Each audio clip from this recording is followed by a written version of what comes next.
so close. I'm gonna figure this out.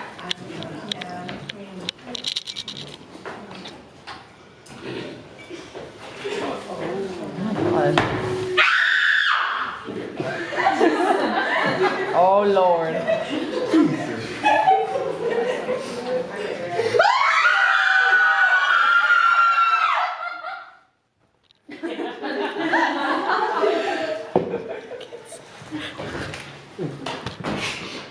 This can't be happening. This is not happening. It's my big night. I'm gonna break it, gonna make it. Show the New York Times who's boss. I'm so close I can taste it. Or maybe that's just statue dust. No, this can't be happening. Can't be happening. Nope. Okay. Great. The facts. Let's review the facts. Me, Schultz, Francis, up-and-coming journalist. Full-time Shake Shack employee, but not for long. You see, I've got this story. It's a real exclusive scoop. I've uncovered some strange dealings and an exclusive B-list group. Society of Art Society, New York City. They buy art and lots of it, but some works are always missing and their funds have never dipped. So I do a little digging, ask around and find some clues. Find every semi-prominent person who might be part of this weird ruse.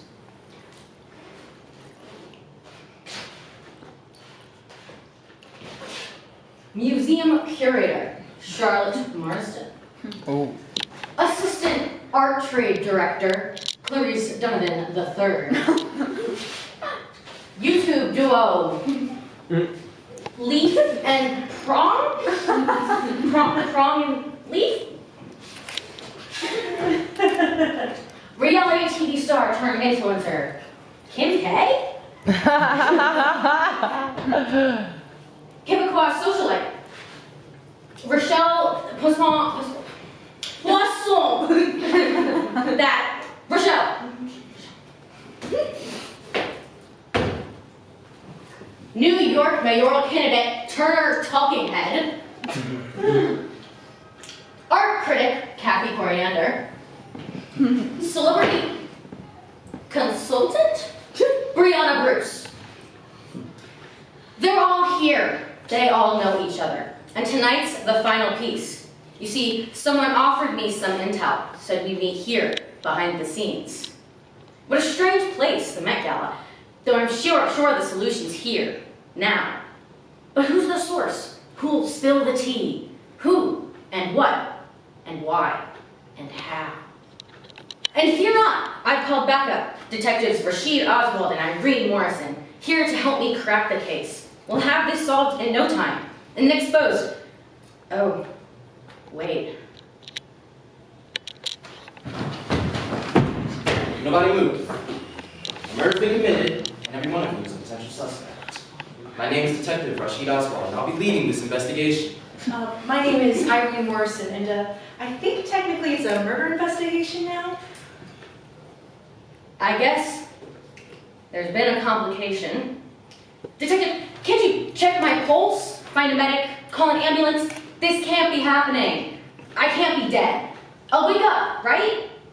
I've got a story to write, a ring to expose, elbows to rub, whistles to blow. I can't be dead. I can't be dead. I'm not dead, right?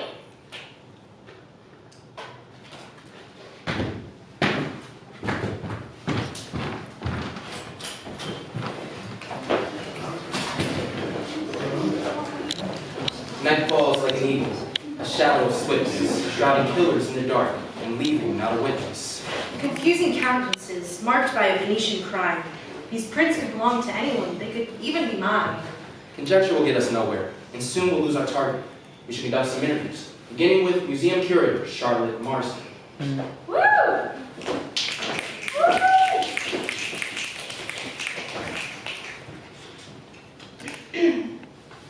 Don't expect me to care more about the blood spilt on marble than I care about marble cracks. I would be Sudan. Personal but not too intimate. As loud or as quiet as you want it to be. All the mess, for the most part, kept within the body. This isn't the first time someone has died by art's hands, and it won't be the last. Think. When Prussian blue became Prussian acid, and all those Frenchmen choked and melted. Is Frenchness toughness, then? No one is tough enough to melt from the inside out. Don't expect me to care about the blood spilt on marble more than I care about the marble craft. One mess can be cleaned, repaired, consider the other then lost forever. Creation always outlives the body.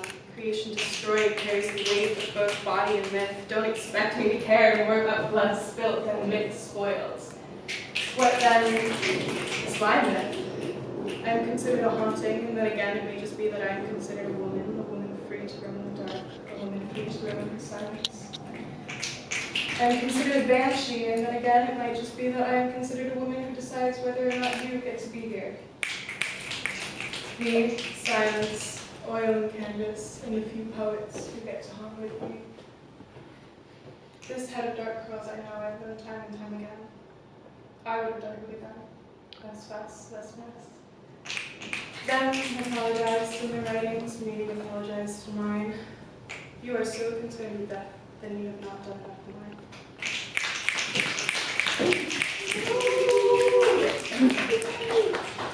Next, caterer, Reese Jones.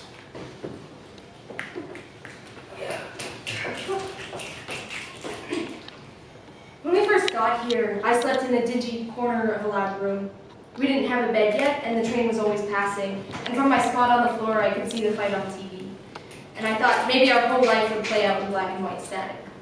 We didn't have a bed then, and the train was always passing, and now our lives are bigger and we have a washing machine. And I thought that maybe our whole life would play out in black and white static, but I guess I was wrong because now I'm here. Our lives are bigger now and we have a washing machine, and I'm always thinking about tomorrow and never today. And I guess that's wrong because now I'm here, stuck in the room of vast walls and tiny windows. I'm always thinking about tomorrow and never today. I forgot to turn off the burner, but fire never catches. And stuck in the room of vast walls and tiny windows. I don't want to lose my job over this. It's all I've ever had. I forgot to turn off the burner, but fire never catches unless it can breathe. And I don't want to lose my job over this because it's all I've ever had. And there's such a thing as scarcity in a city like this. It's sometimes hard to breathe when I think about how far we could fall. And there's such a thing as scarcity in a city like this, and maybe that's why I'm not home and you're not here at all. When I think about how far we could fall, my mind inevitably turns to steak marinating in butter sauce. And maybe I'm never home and you're not here at all, but the thought of a nice dinner is enough to revive any man. My mind inevitably turns to steak marinating in butter sauce. Care for a bite? Piece of meat. The thought of a nice dinner is enough to revive any man. I draw lines in your skin where it would cut if I had to serve you. Care for a bite? It's prime meat, sourced from the woman with flowers in her hair and almonds in her teeth. I draw lines on her skin where I would cut because I had to serve. They meet here at night, and all I've ever done is give them what they want. Sourced from the woman with flowers in her hair and almonds in her teeth. I never saw her after that, and they meet here every night, and I give them everything they want. The last night I saw a woman in a fur coat. I never saw her after that, but I remember the look she gave me like she was playing. Last night I saw the woman in the fur coat taunting me with the almonds in her teeth and the weight of your sacrifice. I remember the look she gave me like she was playing, the way I played at being your lover, taunting me with the almonds in my teeth and the weight of sacrifice. I wonder if you miss me the way I miss you. I played at being your lover, but you should know how much I wanted you. I wonder if you miss me the way I miss you. You should know how I regret everything I've ever done. You should know how much I wanted you, the woman with the silk tongue and almonds on her mind. I wish you could know I regret everything I've ever done. You told me the world would end with my selfishness.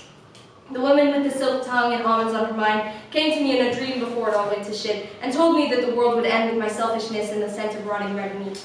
She came to me in a dream before it all went to shit. The woman in the fur coat, the scent of rotting red meat, she always predicted you would leave me. The woman in the fur coat, the nighttime meetings in the long hallway, she always predicted you would leave me and I never believed her. The nighttime meetings in the long hallway, look how far we've come, baby.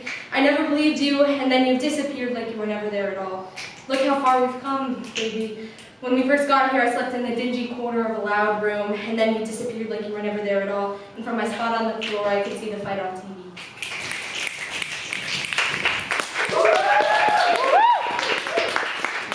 Hey, what's up, guys? Hey. We're leaving prom. Hey, we're leaving prom. And we're just two white guys, Who right? made it? Looks like there's been a murder! Oh!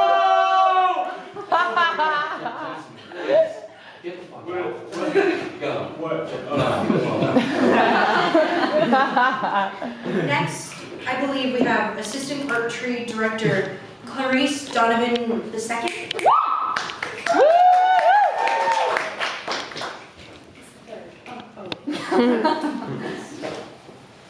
This house has always been haunted. Ask me whatever questions you like, but be mindful of the ghosts.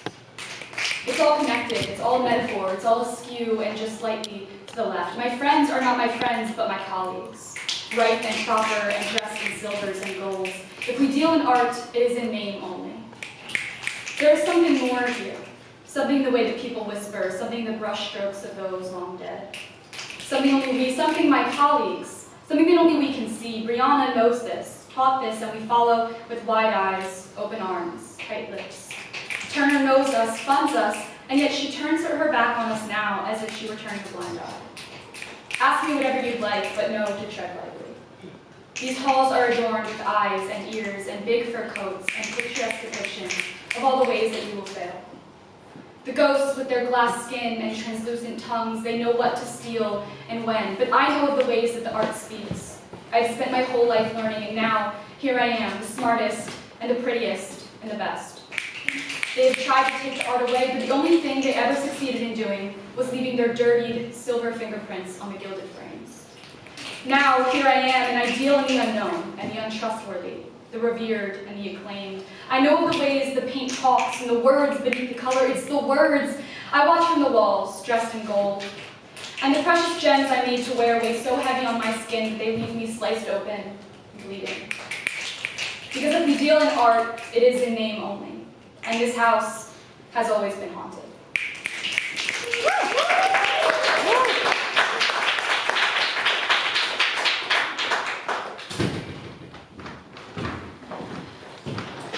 I might be dead, but I know that smell.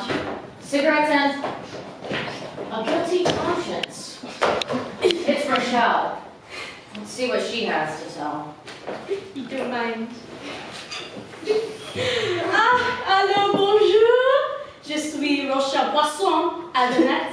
You might know me from the Canadian Bachelorette. Cinca pour moi was going really great until I hit a gap with my car. He told me he had to have me or else he would never settle, so I did the only thing I could and put foot on the gas pedal. Of course, I did it. I never failed, but I am too sexy to go to jail. Before the coroner took the body away, in his pocket there was a note. One last poem from a condemned man, and this is what he wrote. Rochelle. If loyalty is a dog, and love is being loyal, then love must be a sick hound. You slip through my fingers like a half-remembered dream, and sometimes I wish you would stay. But your love, like Aphrodite, is fickle, and I see you everywhere. I catch glances of you passing by mirrors, and smell your perfume when there isn't a soul around. When you loved me, I stopped being a monster, because to be loved is to be changed. But nowadays I spend time thinking of dragging you down to Hades' domain and talking to people who aren't there. I ask God for help, but the sky is empty, and I so desperately want to be a believer.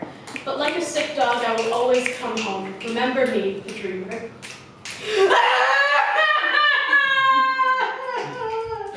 Now I know how Joan of Arc felt.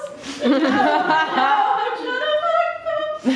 Anyway, that's why I'm here in New York to take a small break from my work. I've been keeping my hands to myself and being really nice, and also hiding from the Quebec provincial police. And this is my first Met Gala, and I am having so much fun. Who cares about Le Petit hit and run?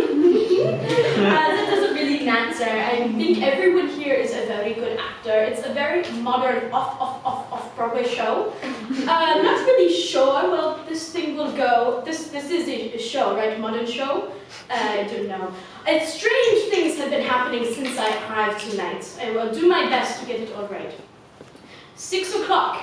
Last minute buckle fat removal in my trailer. 7 o'clock. Les codes rituel. 7:30. Call lawyer and tell him I did not do it. The ritual. a very low-key, very small ménage à trois. Which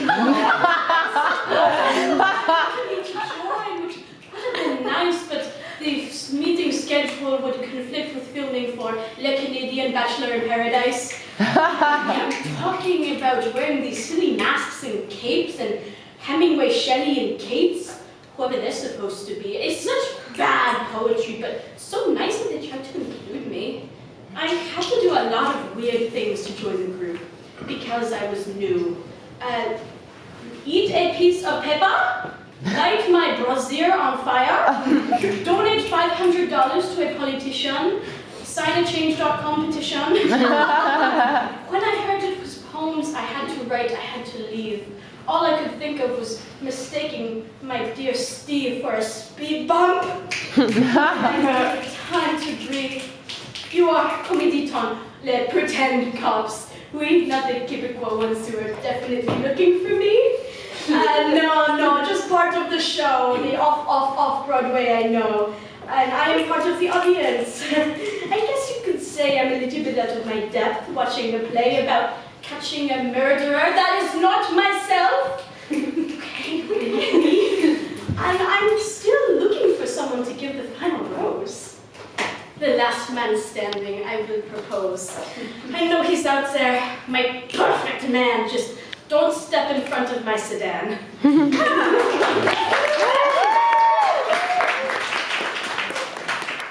Celebrity consultant in the art group, Brianna Bruce. Contrary to what these individuals would want me to believe, I am not wholly guilty of my psychopathy. It can't be controlled that I hold a capacity for synthesis beyond what the rest are capable of. I am not a composite machine disguised in flesh. I am not devoid and empty. I am simply full enough. I am an untapped paint can just a ways from the canvas. I am a live wire mere inches from your oil spill, but never close enough to react. I can't remember the last time I was able to spark. When I was young and naive and more open-minded than open-hearted, my parents left me in front of a TV with closed blinds and a shut door, without a remote, and I was stuck to envision what it would be like to be the animal in the nature documentary. To be something real, full of itself and honest, none of that misogynistic hunter-gatherer bullshit, real predator-prey stories that would make Andrew Tate castrate himself in fear. Real, guttural survivalism. And when I watched striped-strapped canines take its fight to victory, I remember how I felt my first toothache. These days, I dress all in fur. These days, I've become incredibly rich. I wrote and pitched the original draft of Waving from a Window from Dear Evan Hansen. I co-wrote and produced things like Karma by Jojo Siwa. I was the whisper in the dressing room that got Barry Keoghan to fuck Jacob Elordi's grave. I'm working on a remake of American Psycho from the perspective of a growing fetus on a pro-life commentary secretly requested by the Archbishop himself. Is that the heartless shit you thought you were looking for? Did you know that there are hundreds of paintings and photographs of trees in the museum? Have you seen them? Really seen them? Woven, twisted through the branches and sat down on the cliff in the distance and looked down? Did you think about jumping? Flying, even. Having the winds kiss your fingertips until you start seeing the red and blues that made up the watercolors next door. I thought about falling, and the sound of the impact. Crunchy. Breathe. Becoming granola for the desperate birds after your recent cigarette drop. It's the subtlety of it all that I was attracted to. Disinterest is an affliction that's hard to shake, but nature is unbreakable, unavoidable. Nature is capable of synthesis beyond what I am capable of, and I aim to devour it. In my recent succession, I have found myself among the most pretentious of underground societies. If you wanted the museum at just the right time and pet the right snake on Medusa's head carried by Perseus' statue, did I mention that I was the impulsive rewrite making Annabeth Black that drove bigots mad? Well, a stairway reveals itself and leads down into the true pits of heaven's secret hell, where humanity meets nature through the same paper they shaved and stripped off a hopeless tree. I remember that on the way down during the incident, I felt a burst of uncommon inspiration. It read, I am Apex. I am a bear that studies the philosophy. A predator always conscious of its prey. To know that one has the ability to harm and decidedly debate the use of it. To invite the thought of unimaginable violence. And at the very last moment, when all is quiet and timed, to reach and act.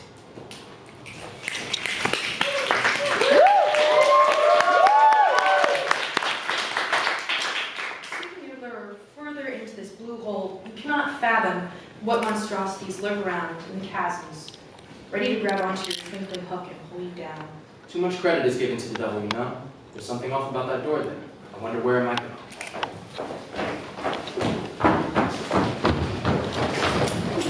Can I sit here?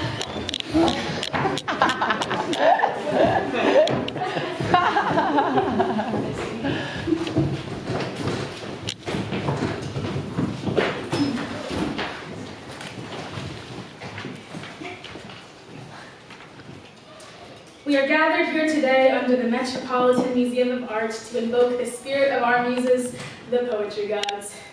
Before the ritual begins, we sacrifice a piece of ourselves in subservience to our masters. It is time. Reach within your hearts, unravel the thread which binds it all, and call to your patrons.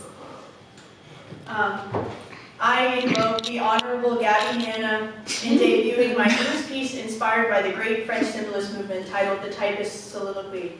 The agile terracotta wolves leapt astride the slothful canine. I invoke the great poet Father McShane, who inspired this piece. I was riding a shotgun with my hair in the front seat of his car. I invoke Karl Marx. These are the locomotives of history. I invoke Andrew Tate. Where's your Bugatti? I invoke Mr. Bullwags at the old back.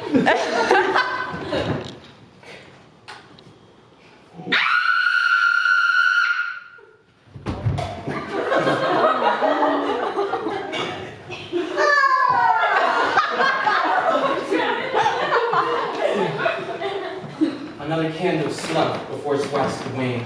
Another murder committed, but is the killer the same? Freshly turned grave soil is the best fodder for flowers. The discovery is nigh, as we lean into the little hours. Let's continue this investigation.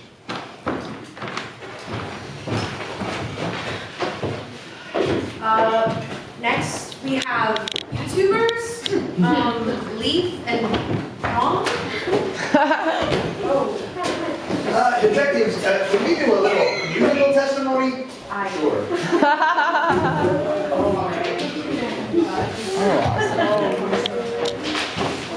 Well, okay then.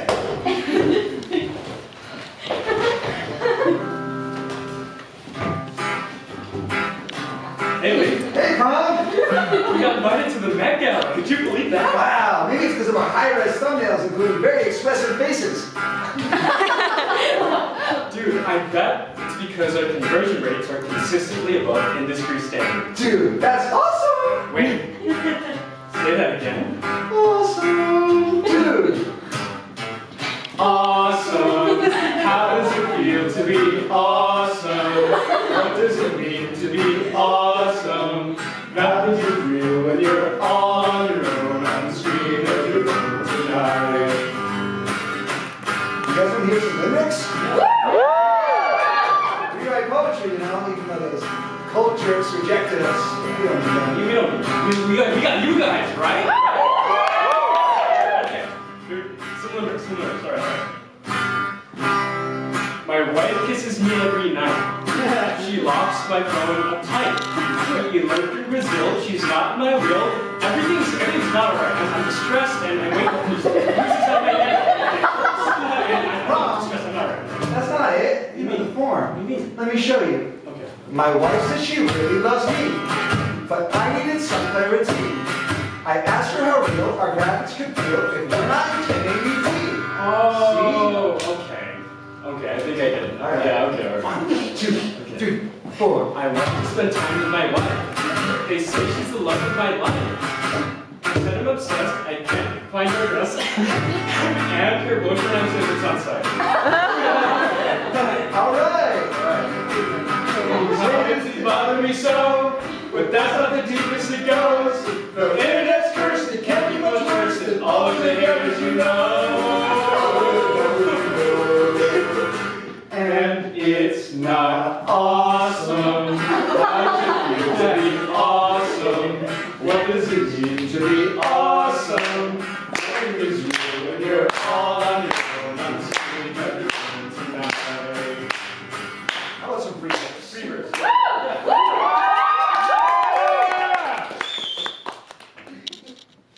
Can you pick those up? No. Okay.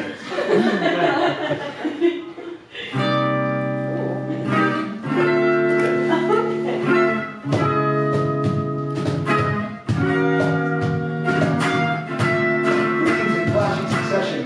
TikTok uploads and content plans. Small tips of fingers. Half breaths in the greater respiration. Turn to cost in the greater anxiety. I've been doing a short powers bite long enough to know that I've learned nothing from our great industrial giant. Great men move bolder, connect wires, grow older, all the wiser. Why is this fate mine? Who's the decider? Nothing to provide. I call myself a provider. I see raised eyebrows from cavemen, nude bodies in antiquity, peasants, serfs, queens, regents of the Ming Dynasty, parliamentarians and royalists, cavalries and janissaries, self-described enlightened men, daughters of the revolution, abolitionists, knights of labor, titans of building industry, Rooseveltians, Bolsheviks, counterculturalists and counterculturalists.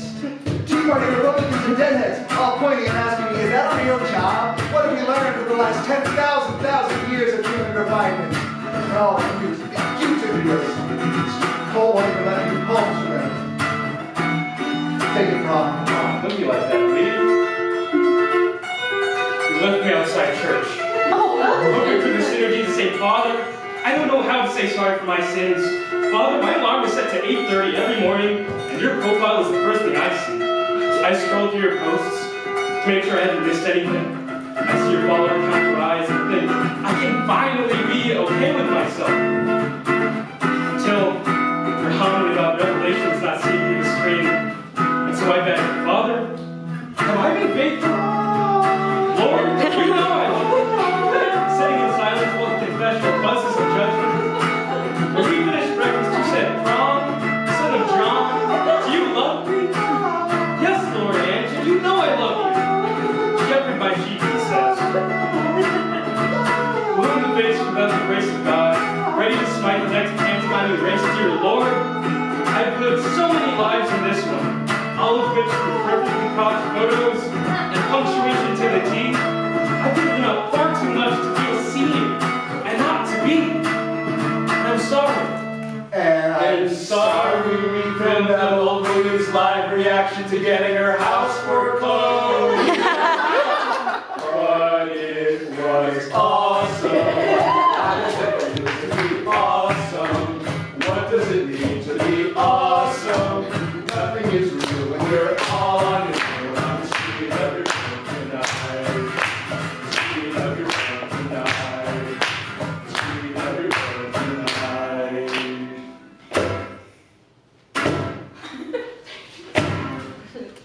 That's it.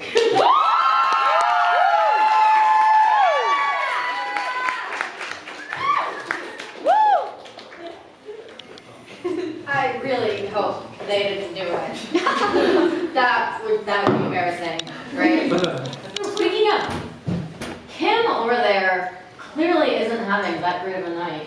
Let's sit her down for a minute and see what comes to light.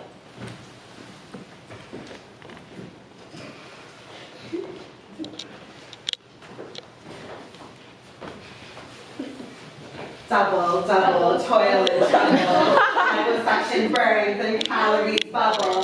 Fillet of Swifty snakes in the cauldron of Ozempic bake. Money of Kanye, And toe of fraud. dick of Pete. And tongue of dog. Need to get up and fucking work. We summon Kim K's philosophical enlightenment. Sponsored by E-Network. Hey guys. Look at me. What's going on? My name is Kim, and I'm a mom. Not just a mom. A millionaire, a lawyer, a billionaire. And I'm an aspiring artist, creator, independent filmmaker. Porn star. Do you like it? Do you like my Marilyn Monroe dress? It has a rib here, but that's because she had a fat ass. The dress doesn't matter. It's a capitalist representation of wealth and the absolute inaccessibility of the elite ruling class, obfuscating the true harms done to the proletariat within society. Sorry, what did you say? Someone died? Wait, why doesn't she just start breathing again? Oh my god, she can't breathe? Oh, wait, she doesn't have a head. Wait, why does her neck look so much slimmer that way? Do you think maybe Dr. Fisher can do that for me? Marx wrote that plastic surgery is a result of commodification of women, right? Self-alienation and all that. Whatever. This was supposed to be my night. I just launched my new line, Skin by Kim. Why are you guys talking about death when you can just start talking about BBL reversals? Right? No, they literally won't shut up about it. It's like they're obsessed with death. Bible. It's a form of death dealing. We, as a society, we live in a society, must oppose death-framed rhetoric. It just serves to reinforce the Western... Did you guys know I'm Armenian? Western idea of metaphysics as it connects to necrophilia.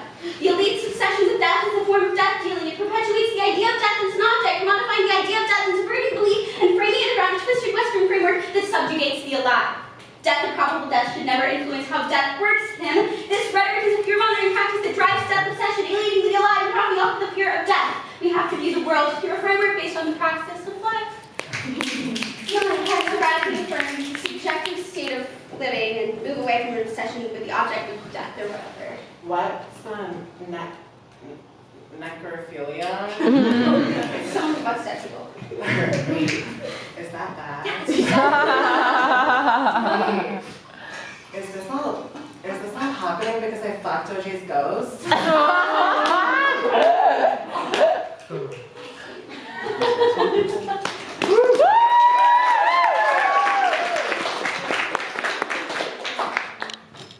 Next, art critic, Kathy Coriander. Okay, fine. I'll talk about the art dealing if that's what you want. It's all anyone cares to ask about these days, even though it's nothing of substance. I could lie between my teeth about subjectivity and the truth of lived experience and an ethos of a righteous emotional landscape carved out in deference to space and time, but it's all devalued currency, and you've caught me red-handed, a trace of oil and pastel lingering on the marble and desperate fingertips. It wasn't always like this. I used to know this place like the back of my hand. We've made it together. After all, weaving a golden thread with the indelible pen and held taut by faith that Theseus would return from labyrinthian desire, knowing his aim was good and true. To forsake history and tradition, knock the arrow of ideation, spilled black ink from a bleeding heart pierced straight through a blank page.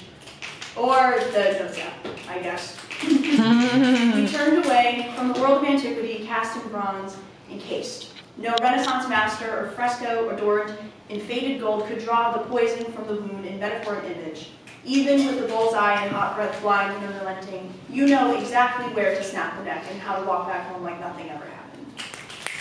But at some point on the way there, we got lost in echelon and bureaucracy and other concerns of little meaning to form and function. Caught in the common hypothetical snare of the unimpressed patron squinting at a monochromatic composition and after a pause say convincingly, I could do that. Though he knows nothing of tone or context or perspective. But therein lies our simple complication. We were not very good at writing poetry. Our pain wasn't the useful kind, and we wanted it too much, that base desire to be a part of something. It had all been done before by Yeats and Ginsberg and even Morrissey. But the youth of Athens fighting at our crew figured, hey, it was worth a shot. And so we swore an oath to our self-importance. We cut a pretty nice bargain in keeping up indulgences and appearances and, of course, politics. You may question the merit, but you reveal your hand, and so our art dealing turns sour, and always someone pays the price. Reality breaks under the weight of pretense, and ages throws himself into the sea. But I'll level with you, I always knew we were bad. But I'll live, well, it's how I make my living. In all my great and holy detachment, my name printed in perfect typeface in columns and features that line recycling bins, I walk into the biggest room you've ever been in, and I turn the most beautiful thing you've ever seen into something digestible.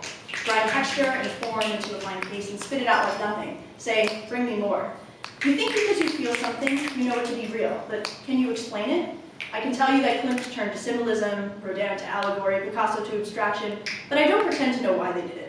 What tangle of nerve endings, synapse, unfurled in light and color at its truest depth, in delicate lines, the violence of chiseled to stone. You receive something eroded and broken, and still you scrape and scrounge from the meaning for some sort of wholeness. I remember, I used to be like you. When I was a girl, my hair and skirt still long, wandering the streets of New York City, I landed in one of those self-important galleries, bones of stainless steel and blinding glass panes that hold nothing but one great and empty room. Each installation bound to its temporal concrete desert. 40 days of gnawing temptation in defense of prayer and remembrance, waiting for something to save me. You think if you make sense of it, you will rid yourself of your shame. That one day you'll step back and gaze upon every pigment you've marked, and it will suddenly make sense. You, the great impressionist, the maker of meaning. But then, there it is, merely a loose arrangement of what you could have been. Deny an action, its intention and its aimlessness, split the form from its meaning and its only artifice. I would know, so why bother to give it a name? You want to know if I did it? I guess that depends on to what degree you hold me complicit. Again, I'm not a man of much honest value, but there are certain measures I would never stoop to. Basic impulse, or desire, political power, trust me. It goes beyond all this now, backroom deals, super PACs, arts for art's sake. Do you really think my involvement would have made a difference? Can you tell me what I would have to gain? Sorry, I got lost. All I know is every day I move through the world and it does not move me. And when I come home, it will smell like the last meal I cooked for days after, and I'll check my email and take out the garbage and put on white noise before I go to sleep. And hope the next morning I will wake up to a sky of pure blue and extant hope and possibility. But when I sleep, I will dream you are a painter and I am your wife reading a book at the counter, and I will still wake up alone. So call this a change of heart, or call it nothing, as is everything I pull within my selfish orbit. At least there is a simple principle that the world will keep moving whether or not you decide to break open those things inside of you kept quiet and sacred withholding. And there you are, standing on the other side of the canvas, pointing at the reflection of clouds at the water's surface, wondering aloud what exactly is the very thing that makes light.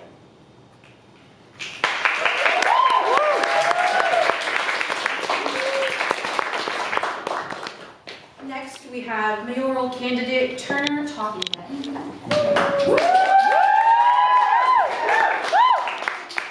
Everyone here seems so obsessed with poetry, so I guess I'll try and speak their language. Consider this a press release. I may not know much about words or Shakespeare and his rhymes, but I sure think your little club has finally crossed the line. I'll start this off with who I am to stifle all your fears. Since I was young, I dreamed of money. Sorry, politics. I studied how to lie and speak, so my dream could come true. I just wanted to make my parents proud. And wouldn't you? Wouldn't you? But enough about my humble past. Enough on who I am. Your secrets are all big enough to fill this whole museum. See, I bribed, persuaded all the guards to let them do their thing. I don't just do campaigning, no. I made their poetry ring. Your art dealing is my disguise. I labored so you could learn. I played along, and you gave me endorsement in return. Do you remember that? Yeah. And so we had our little deal until, one day, I wake to my phones ringing off the walls to your biggest mistake. My numbers fell down to the ground. My polls stopped looking good. I can only hope my money and votes go back the way they should. You all act like I'm some monster, but you're all just so uptight. So what if I think pineapple is good on pizza, right? That's no reason to stop my votes. That's no reason reads in the wine. You know, this culty poetry ring is wasting all my time, but I can't go without revenge. See, I too will be a star. I can't wait till the press finds out who you all really are. My money votes will do so well. The headlines will be bold. Your names will fade out into dust, and mine will shine like gold. You think you're so obscure and smart, but we all know the truth. You're all just famous, stuck-up jerks with nothing else to do. My hatred for you boils. You don't deserve to do this well. It's honestly pathetic that you kill to save yourselves. Anyway, my name is Turner Talking Head, and I approve this message. I am a candidate for the people, and I plan to address climate change, all that stuff. Vote for me on November 4th. I hope to see you at the polls.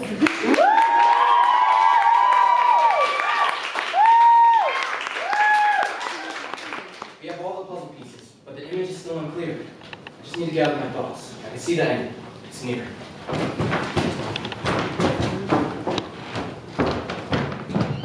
Part 1. Witness. Witness, 1919, Munich, Germany, unknown. Oil on canvas. Stare into my open mouth. Let me swallow you whole, New York. My dust-gathering promenade. Light on the horseshoes, light on the sidewalk, light on the fast-growing jury. Walk, they announce. Move, they scream outside my closed window. I drip into my open mouth, reply with the same angst and fervor. But I am only witness. I can only look back. Through lingered years, I watched their vanity, the American retirees and their Nigerian nurses bundled together against the coming spring. The black-tied grace of young lovers, the open-toed pennants of Park Ave.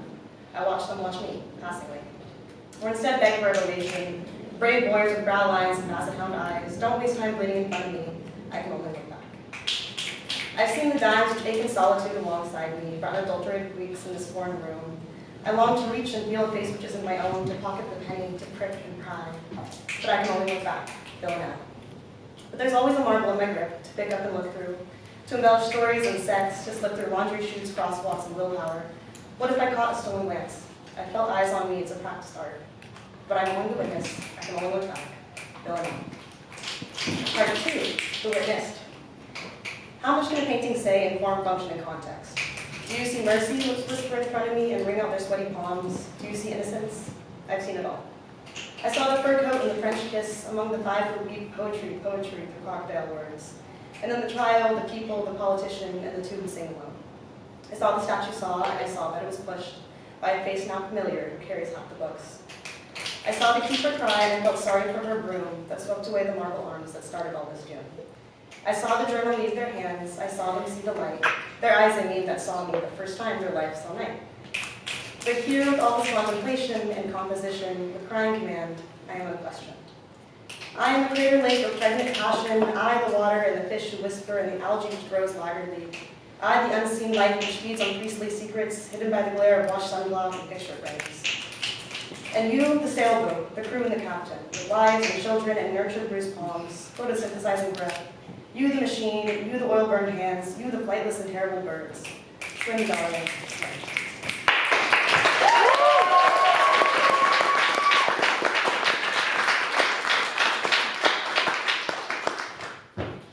I've got it! By Francis Ghost, I've got it. I figured it out. There was never a doubt in my genes. However, when soaring so high, I imagine even an owl can mistake a rock for a mouse, but I've got it. You might say it was elementary. As for the culprit, Brianna Bruce may come to mind. They led us here, but now they lie beyond questioning, taking their secrets with them, but leaving a trail to the ritual gathering of these penless poets. Wordsmiths, fearful of daylight like dwarfs huddled in the darkness of their forge, crafting in obscurity, whilst offering support from the shadows to Turner Talking Head. But as bonds were broken and ties were cut, they mistook the rope of a guillotine for an anchor. Now their secret is out. This lot of B-list celebrities forgot the most simple rule of power and commerce. Never bite the hand that feeds you, but if the meat is too tempting, leave not even the bones behind. Because digging up relics is a dog's favorite pastime, and we are the hounds of justice. Diana's wolves at the heels of Actaeon. But as the story goes, the games of hunter and warrior are always played on a sheet of ice, It may never cross your mind that the ground beneath your feet can be equally firm and fragile until you've seen a concrete flower waltzing with a city high-rise. I'd like to think we're on the right side, doing the right thing, but even my own eyes show me different images when I wink, yet the same path is before me nonetheless. The question remains, who killed Francis? It was a death by fiction. In the myth, Perseus beheaded Medusa and offered her head to Athena, the patron who cursed her. Those same players are all here. Francis is the hero, Turner the deity, and the ring, a mass of Gorgon tendrils, many members detached from the head, but no Medusa. That's to say, the killer had a connection to the ring, even if they weren't one of the members we saw. And if that were the case, there would have to be an artist. A virtuoso in vanitas. Who else would kill with such pretense? And why else might a disgraced artist join such a dangerous line of work that hardly pays well unless we're still searching for inspiration? Isn't that right, Irene Morrison?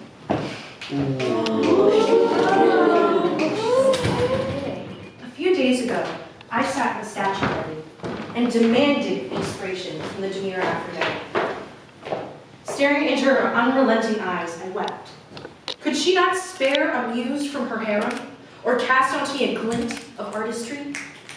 Instead, my back grew tired from arching up to her. She, caught in the nude, had decided to save her blessing for a more worthy soul. And I, with gauche-covered hands, tear-covered canvas, could not divine a single stroke. The clay would not let. The ink ran streakily. The colors mixed to gray. No songbird in my inhospitable heart, nor Thoreau nor Wilde, could find its way through the briar and bramble of my concrete mind. When, not if, when, the universe suddenly stops expanding, then and only then, will any of this have mattered? Sure, news for a week, stories for a month, cautionary tales for years, history for centuries, and mythology for the millennia. But the day and the hour and the millisecond, the universe has been satisfied with expansion. How important will my indiscretion or momentary murder have been? These eyes of women trapped on dried and stretched canvases, a tasteful breast on display, have seen thousands and millions meet her eyes, yet none so atrocious that she waver a lash. Yes, it was me. But really, it could have been any of us here tonight. Boredom is the bullet that brought down the stone guillotine, down on order and decorum, fulfilling my role, an orchid in the princess's wedding bouquet, when I was really the rose on her casket, bestowing the kiss of death. You are complicit in these illicit details. The crime at which point indeterminate of who, and where, and how, and always asking why, but never why not. You put the cat in the cradle and the baby on the scratching post while mama meows behind the dumpster, guilty of nothing, while the truth lies before you, draped in lapis and lace. Doesn't chaos just make the most beautiful design? But, of course, alone, such monumental feats could not be accomplished. Behind every great mastermind is their teacher and accomplice. It takes 3 hands to tell the time, a mere feather to tip the scales. And while such accidents are unfortunate, all you can do is wail. So, Sherlock and Watson, birds of a feather, were the villains here at play. But who are the criminals at the Met Gala? Well, Who's to say? Oh my God!